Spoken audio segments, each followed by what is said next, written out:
How's it going, everybody? Thank you for joining us at Little Pat Sports Chat on our first episode on this channel. Just thank you for joining once again. Let's dive right into it as we've got undefeated Cincinnati looking to stay perfect as they take on Central Florida, who's had a little bit of a disappointing season for their standards, but would love nothing more than to spoil fellow conference members Cincinnati's run at a perfect season. So let's dive right in and let's take a look. All right, let's start things off with the underdog and the home team, Central Florida. Um, they started off 3 and 0, looked really good. Dylan Gabriel just picking up, lighting things on fire this year. I mean, even with the two losses, leading the nation in total yardage per offense, leading the nation in passing yardage as well. I think he's got 23 touchdowns to 2 interceptions on the year. Just having a phenomenal year. I mean, even in their only loss, even in their loss to Memphis, he was phenomenal and put them in field goal range. They had a chance to win. It was a missed field goal. I think they lost 50-49 in that game. So even in that one, they had a chance to win. So Central Florida has the offense; they can score with anybody, especially with this lefty Dylan Gabriel. He is amazing. And if I'm Cincinnati, that's the one thing that's got to be keeping me up. But the other side of the coin is Cincinnati has faced some of the best offenses in the country as far as Memphis, a team that beat Central Florida, albeit it was because Central Florida missed a field goal. But they beat SMU, who at the time was undefeated and was blowing everybody else out other than Memphis. So, as much as I hate to say this, because, if you just look at the Central Florida stats, they're just incredible. And then, they, even after their two losses, Gabriel's thrown in the 3 games since. He's thrown 9 touchdowns and no interceptions. Like I was saying, he's thrown 23 touchdowns, 2 interceptions, 2,700 yards. They've got the number 1 offense. But their biggest Achilles heel is Central Florida's defense. They're 95th total defense in the country. Where Cincinnati, they have the 3rd best defense in the country. So if they can at least slow down Central Florida's offense, and Desmond Ridder, who has really stepped up in the biggest games against SMU, against Memphis, against Houston, that's when he's really shined. Now, he hasn't put up the numbers like Gabriel. He's only 14 touchdowns to 6 picks for 1,400, might as well say 1,500 yards passing. But then he's got 53 rushes for 469 yards and 9 touchdowns. That's where Desmond Ridder makes the difference. He can beat you so many ways, not just running, not just passing. The kid is a winner. He does whatever it takes. And to me, that's the difference between this Cincinnati team and the Central Florida team. Central Florida can light you up and can light you up like a pinball machine offensively, but they can't stop you. And Desmond Ridder will score however he has to, if he has to throw against you, if he has to run against you. But this Cincinnati defense can slow Central Florida down. I'm not saying they can stop them and shut them down for 4 quarters. I just believe that they will be able to slow Central Florida down enough to get in the end zone more. I don't know if they'll essentially blow Central Florida out like they have everybody else. That Cincinnati destroyed SMU. They destroyed Memphis. I think they've beat these guys average 46-13, something like that. Their major conference opponents, or what were supposed to be their challenges on the year, if you would say. And nobody's been able to step up to Cincinnati yet. So I really think that just looking at it, I do think Central Florida will put a better matchup on the field. But I still think Cincinnati in the end will pull out the victory, move to 8-0, and we'll get one step closer, if not a possible playoff berth, but at least that New Year's Day bid. I could see a 35 to 21 type game. I said the Knights defense is just too bad, and Cincinnati's defense is just too good. I mean, I don't care how good Central Florida's offense is. Uh, Cincinnati's defense will be able to slow them down somewhat.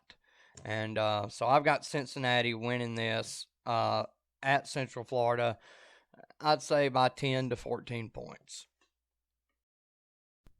All right, and now we move on to Bedlam. Saturday night, as we've got the 14th ranked Oklahoma State heading to Norman to take on the 18th ranked and 5-2 Oklahoma Sooners, and Oklahoma State 5-1.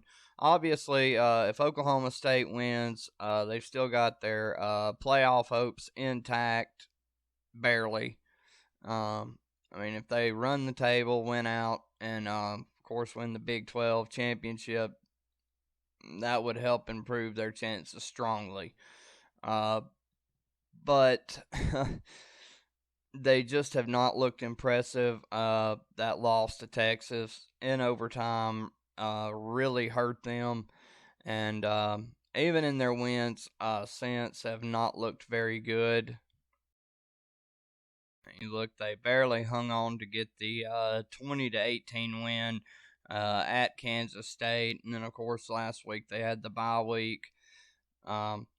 Really all year their offense has kind of been a black eye. They've kind of had the three-ring circus at quarterback.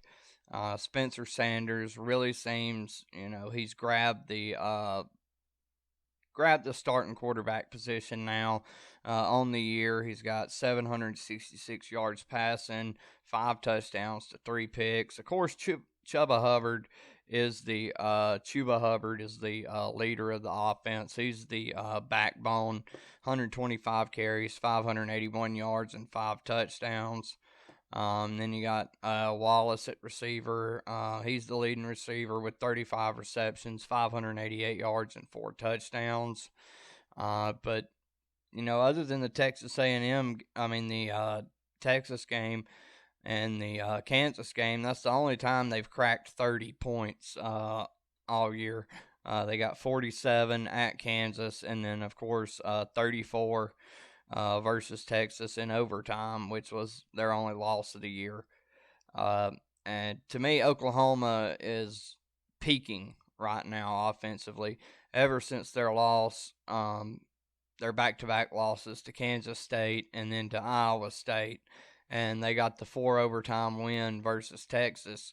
It seems Spencer Rattler and this Oklahoma offense, Lincoln Riley has just got into a play calling groove, and they're just lighting it up.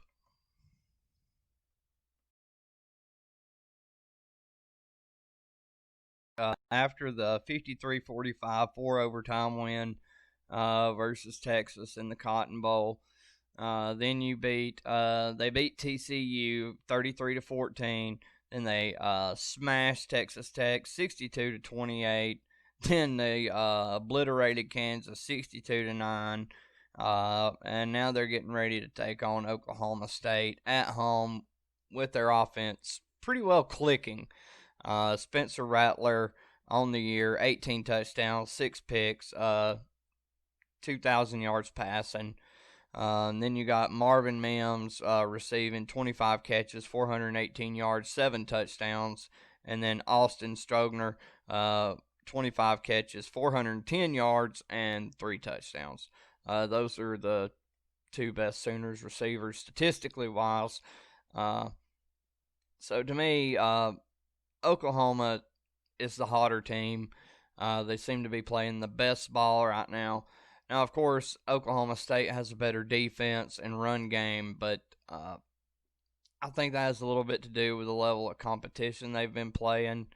And I just feel like playing in Norman, Oklahoma's playing the better ball right now. Oklahoma State, they've played admirably, especially to start the year. But I really feel like it's Oklahoma's game to lose. Now, if they turn the ball over and they play mistake filled, you know, Oklahoma has 4 or 5 turnovers, sure. Oklahoma State can get Hubbard going, control the game, keep it low scoring. That's definitely a game Oklahoma State wants it to be. I just don't see that happening. I see Oklahoma pretty well handling Oklahoma State, about like they did the TCU game. I could see 33-14, maybe a 28-14, 31-17 type of game. Probably close the first half, and then the Sooners pulling away late, or in the second half. I just think the Sooners are playing too good right now, or too well right now, for Oklahoma State to hang with them for 4 quarters. And I think the mistakes that Oklahoma State and just their lack of offense will catch up with them. And the Sooners will get the win and step closer to another Big 12 championship under Lincoln Riley. Oh, me. Now, well, before we move to Ohio State, Indiana, let's look at number 10 Wisconsin versus number 19 Northwestern. It's at Northwestern, I believe. It's a 7.5 point spread. Wisconsin a 7.5 point favorite, I should say. Now Northwestern's played 4 games. Of course, Wisconsin, they've only played 2 due to the cancellation. Graham Mertz, or Mertz, excuse me if I got the pronunciation wrong. 32 or 43 on the season, 375 yards, 7 touchdowns, and no picks. Of course, against Illinois, he was 20 for 21, 248 yards, 5 touchdowns, no picks, and a 45-7 win over Illinois. Then not as impressive against Michigan, where he was 12 of 22, 127 yards, and 2 touchdowns, but the Wisconsin team was more impressive in a 49-11 win, where they handed Michigan their worst loss in the Big House, I believe, since 1935, where they lost to Ohio State in a worse home loss. They also led 28-0 at the half, which was the worst halftime deficit, I believe, since 1912 in the Big House. So, Wisconsin looking good. Like I said, they dominated Michigan last week. Northwestern, they're 4-0. They've squeaked by a couple of teams, especially at Iowa. Iowa jumped out on them 17-0 in week 2. Northwestern would outscore them 21-3 the rest of the game, including scoring the go-ahead touchdown in the third quarter to go up 21-3. Peyton Ramsey, the quarterback, he is 73 of 111 on the year with 723 yards passing, 6 touchdowns, and 4 interceptions. Now, their best win of the year was against Maryland. They dominated the Terrapins 43-3, which has actually turned out to be a decent football team. And they had Talia Tungavaloa all confused. He had, I think, 97 yards, only 97 yards passing, and 3 interceptions in that game. And he's really bounced back and is having an incredible season under Mike Locksley. And they've got a win over, I believe, Penn State and Minnesota in overtime. So, the Terrapins are playing really good compared to how it looked after Northwestern just thumped them in week 1, 43-3. But Northwestern, they beat Iowa 21-20. beat Nebraska 21-13, and then beat Purdue 27-7. So they're 4-0, and Wisconsin, they're 2-0. They beat Illinois 45-7, and they beat Michigan 49-11. They also had the two cancellations due to the beer flu, and so that's where they stand. And I know, I know it's at Northwestern, but I really do think Wisconsin is just a superior team. They've looked like it in both their games. I mean, it is 2020, and frankly, there's been a lot of games where I thought the superior team was just going to walk in there and dominate, and then something. I mean, look at Michigan State and Michigan. I mean, look at Rutgers, Michigan State. I mean, there's been plenty of times that's been wrong this year. Look at Arkansas, Mississippi. I mean, there's so many instances where 2020 has just come up and bit good teams and have just bit teams, period. It doesn't matter. 2020 holds no regard for anybody. Let's just put it like that. So, can Wisconsin be 2020 proof? Let's just put it like that. I don't know. I know if it wasn't 2020, Wisconsin is the better team. And if it wasn't for that, Wisconsin should win this game by 10 to 14 points. But other than that, I think Wisconsin should handle it. They've got a superior quarterback, superior running game, and I believe they have a superior defense. Pat Fitzgerald is a good coach, a great motivator. He is one of the best at getting the best out of his team, even if they are less talented. So I'd watch out for that. But other than that, I really think, and that's something Paul Chryst has been great about at Wisconsin, he gets those guys up, and I think he might actually have the talent to go with that. And certainly they've underachieved a little bit, especially last year. But I believe Wisconsin should handle Northwestern pretty easily. I would say I'd up it from 10. I'd say 14 to 17 points easily. And I'd say the same. I know Ohio State and Indiana. I know those are two top 10 teams, but just to be fair, they're not on the same planet as far as competitive wise. Just to be fair to Indiana, and I'm not trying to put Indiana down. What they did to Penn State, what they did to Michigan, I mean, they've had a great season so far. And Michael Penix Jr., he's had a very good year, 9 touchdowns, 3 interceptions, but they're going up against a different beast. Going to the big house. They're 20-point underdogs for a reason, and I think Ohio State will show why. I see the game going one or two ways. Either Ohio State will just overwhelm them from the start, and it'll be 28-0 or 31-0 before, I'd say, 5 minutes left in the second quarter. Or, maybe Indiana hangs around for a quarter and a half. Maybe it's a 28-14 game at halftime, and then Ohio State will blow it open in the third quarter. But either way, this game will be a 28 to 42 point win for Ohio State.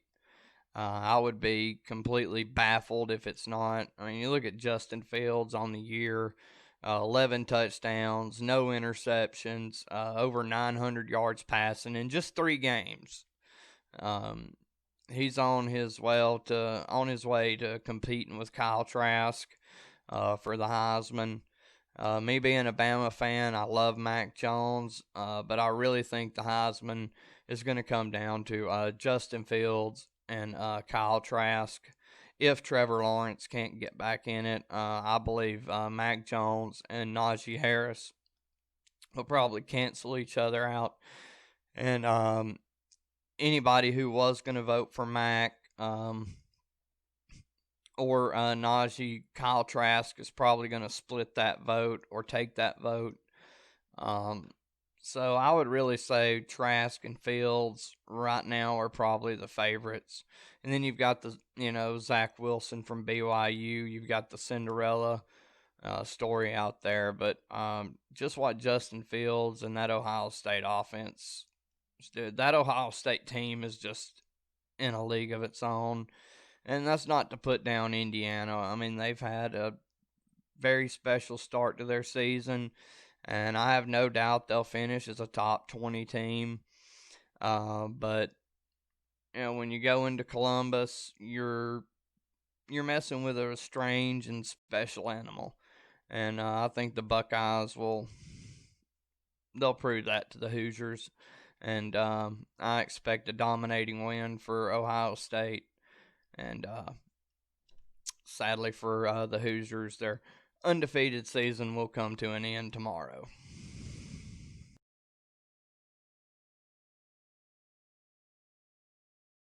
Run through for tomorrow's games. Let's see. We got Florida versus Vandy. Obviously, let's go with the Gators.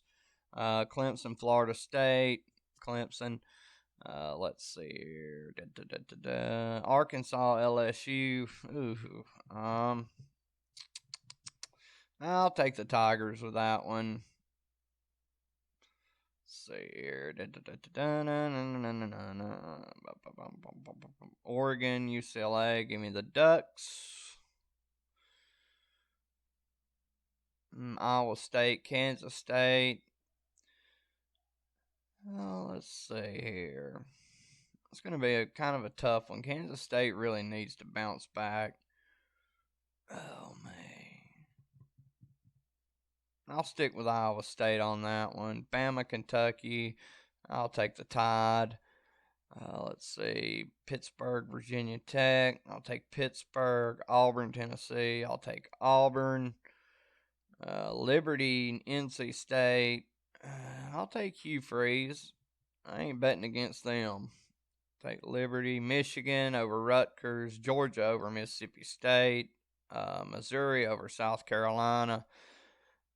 Washington over Arizona. That's a tough one.